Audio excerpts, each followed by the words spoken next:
cool. Okay. So, is this a? It is a pointer. Cool. Yeah. So I'm going to talk about overloading operators in C++. Oh, right. Who finished their unit test yesterday? One, two, about half of people. What did you want to do with that piece of information? Well, so the tutorial today will involve writing unit tests. So I was trying to get an idea of how much of the activity will be about fold trees and how much will be about unit tests. Now I have a right. Thanks. Yeah.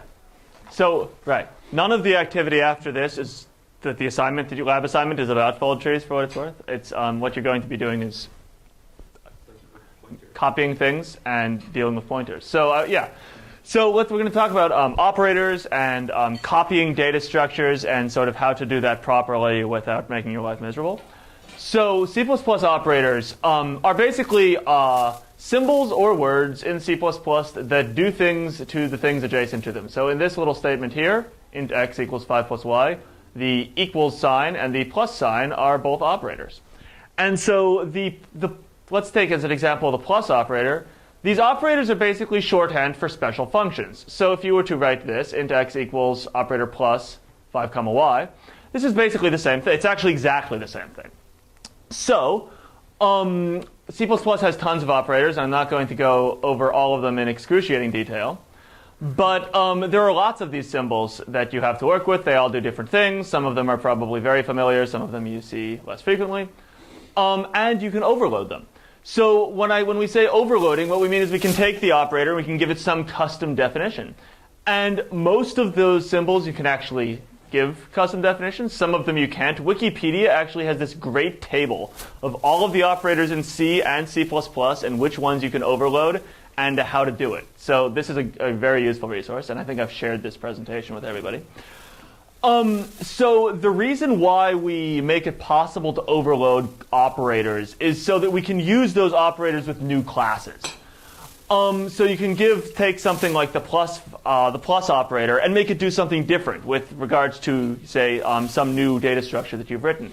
The trick here is that this functionality should make sense. So you can make the plus operator do whatever you want, but you shouldn't necessarily or at all make it perform division because that really doesn't make sense. So if you have an operator and someone's looking at your code, they should be able to get some sort of intuitive understanding of what perhaps your code is doing. If that's not the case, then you probably shouldn't be using an operator. So the operators themselves, for each operator, there's two ways of doing it. You can make your operator a member function or a non-member function. So a member function is where your operator is actually part of some class. So in that case, you have sort of this function signature, and I can draw out an example that might help make this a little bit more sense. And you can also have what's called non-member overloading, where your function is not a member of the class. And you notice here we have one parameter, and here we have two parameters. And the reason for that is that these operators, for example, the plus operator, if we say 5 plus 4, we have a left side and we have a right side. And if your operator is implemented as a member function, right, then the left side is the member is the object that this is a member of. The right side is then the thing that you're passing in. If it's a non-member function, then it gets passed both the left side and the right side. And the compiler sort of figures out which of these to use, depending on which ones you've done. Yeah? What is the T? The T, right. So sorry about that. These are, operator plus, right, is a function that can have sort of any type, right? The type in question will depend on what data structure what class you're implementing operator plus to work on. So in this case, T is just the name of your class or the name of your data type. So as an example here, let's take utility xyzVector. Utility xyzVector is actually a really good example of operator overloading. And if you want to see lots of operators and different ways of overloading them, this is a good place to look because there are tons of operators that people have implemented for this thing. So it's a little class, and it basically just stores XYZ coordinates, and it gives you sort of an interface for performing various vector math and other mathematical operations on them. And to make this a little bit easier to deal with, it has it uses lots of operator overloading to give you an interface. So here's an example of the code. This is implemented as a member function. So xyzVector here, instead of t, we say xyzVector because that's the data type in this case. We were talking about templates before. xyzVector is a templated class, so you can have an xyzVector of reals or ints or, I guess, yeah, those are the things you'd want to do with it. So value is the data type. And what this does, this is the asterisk equals operator. So the way you would do this is if you would say something like x star equals 5, this will multiply x by 5. And since it is an xyz vector, it has 3 values, not just one value inside the x, y, and z coordinates. So what it does is it basically multiplies each of the x, y, and z coordinates by whatever value you pass into it.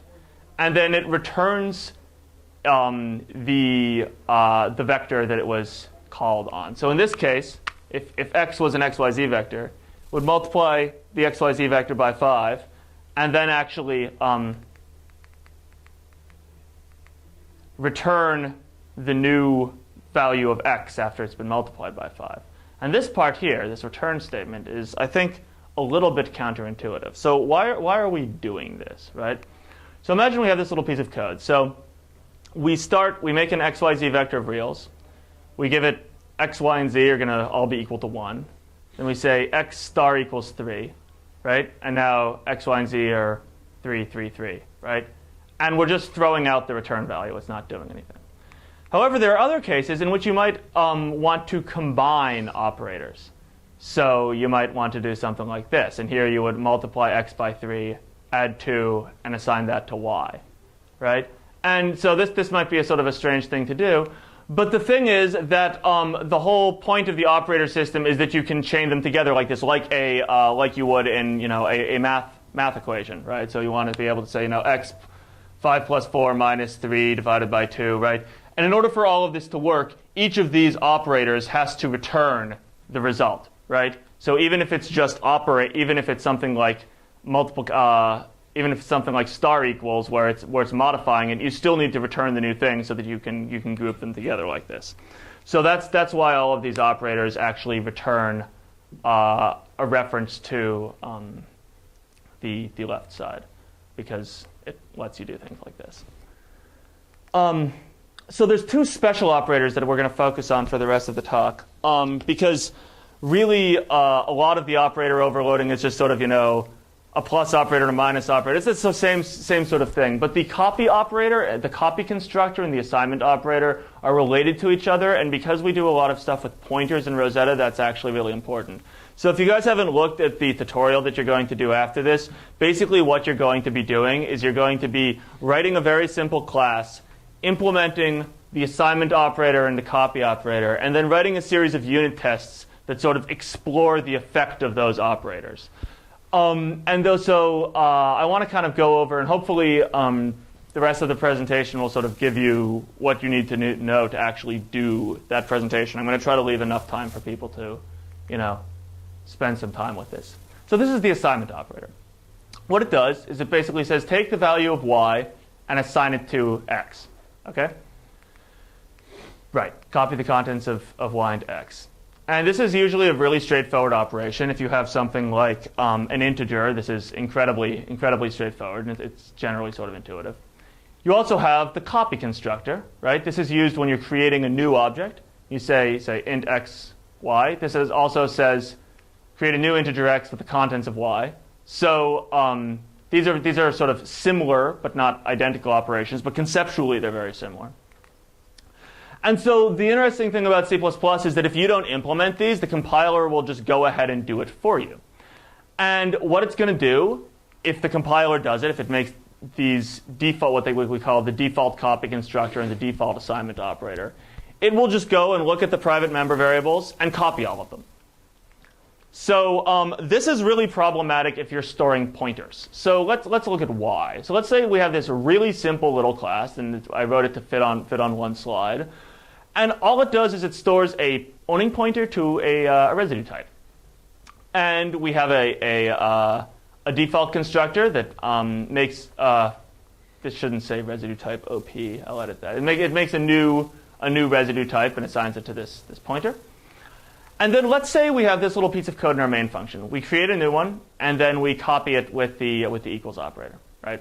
So what this is going to look like, if we have this class foo, this is the first one we made, it stores a pointer to a residue, and it stores this new object here, right? But now once we copy it with the assignment operator is going to copy this piece of private member data, which means it's just going to copy the pointer, right? So now you're going to end up with the second class.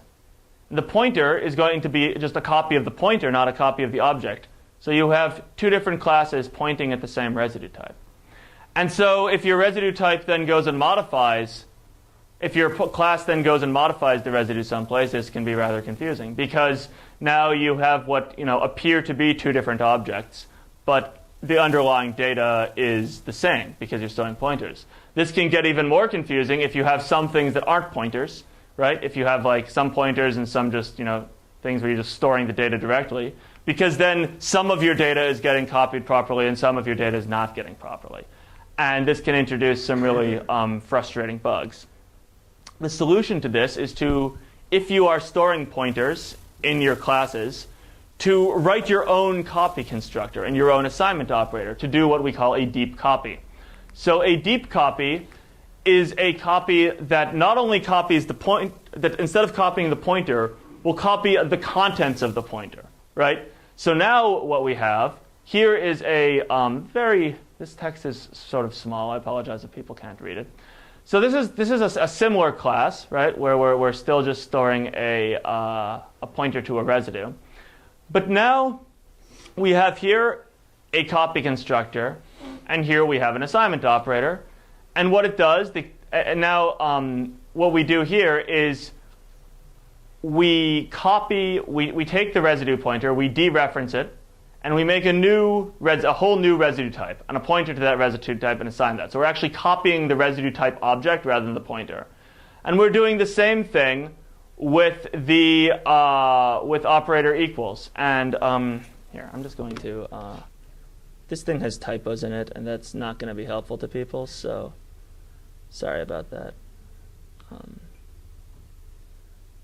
don't know why I didn't notice these when I was writing it.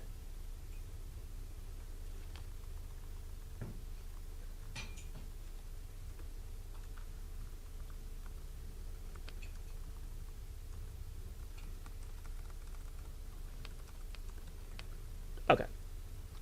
So, sorry about that.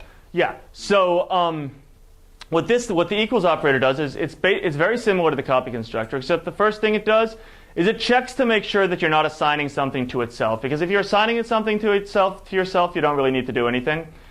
If you aren't assigning something to yourself, and that should have a not. Wow, I'm really sorry, guys. I'll correct these before you start working.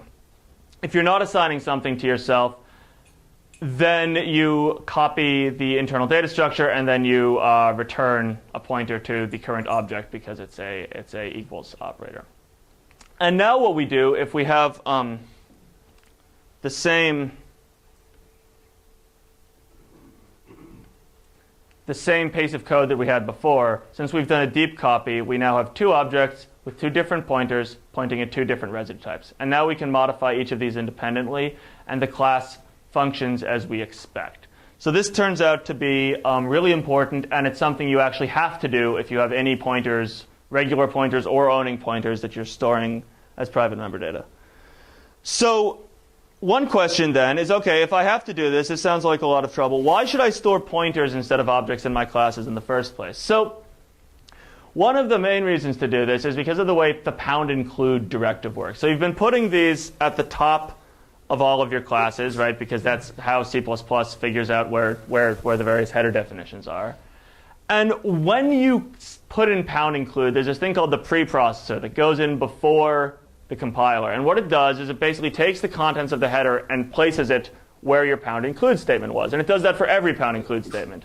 So if you have class A that pound includes B, header file B pound includes header file C, then header file A will have the contents of B and the contents of C, right? And whenever you write your header files, you might have, if it's a complicated class, you might have, 5 or 6 different or 10 different pound includes in one header file, and then each of those has a number of pound includes, and you can get a very large number of pound include statements, and that can tend to make compilation much more time consuming. So we have these forward headers, and if you look at the forward header, typically all it has is just the definition of the class. So it'll say, class name, and then it will have the definition of the owning pointer, right, and nothing else. And because of the way those are written, you only really need one pound include in your forward header, and that's the pound include to the sort of the owning point, the reference count class that describes owning pointers in the owning pointer class, excuse me. So if you only store pointers, then your headers only need to include forward headers, which means that the total amount of pound inclusion that's going on is significantly less than if you were storing the full object. Because if you store the full object, then you need the full header. If you just store the owning pointer, then your header file only needs to pound include the forward header. The CC file pound includes the full header, but you don't include CC files. So if you imagine the pound include, you can sort of make a graph of all of the pound include that goes on in Rosetta. This graph becomes much smaller if you only include owning pointers. So that's the idea. That's why we're doing this. I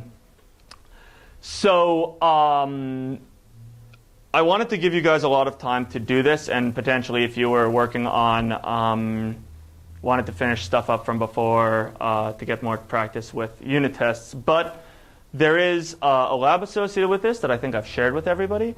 And in this lab, what you're going to do is you're going to make 2 classes. And each one stores a pointer. One of them will perform, and you're going to write copy and assignment operators for each of them. But one of them is going to perform a shallow copy, and one of them is going to perform a deep copy. And then you're going to write a set of unit tests that copy these and then compare the contents of the underlying of the data structure that you have the pointer to. And what you're going to do is you're going to see that when you write these unit tests in order for them to pass, the unit tests are actually going to have to be written differently, because one of them, if you modify one class, since it's a shallow copy, the pointer, they're both sharing one object, right? And the other one, it's a deep copy, so there's 2 different. So the underlying data is actually being copied, right? So by writing the unit test, you'll sort of get a sense of the differences between shallow copying and deep copying. So before we go on, does anybody have any questions about this? Yeah. So I'm still just a little confused on the forward .hh yeah. versus the .hh. Right. I understand what's declared in it. But yeah. Why are you saying we should only use those in other header files? So you only so here's the idea, right? So if we have some class, right? If we have a forward header,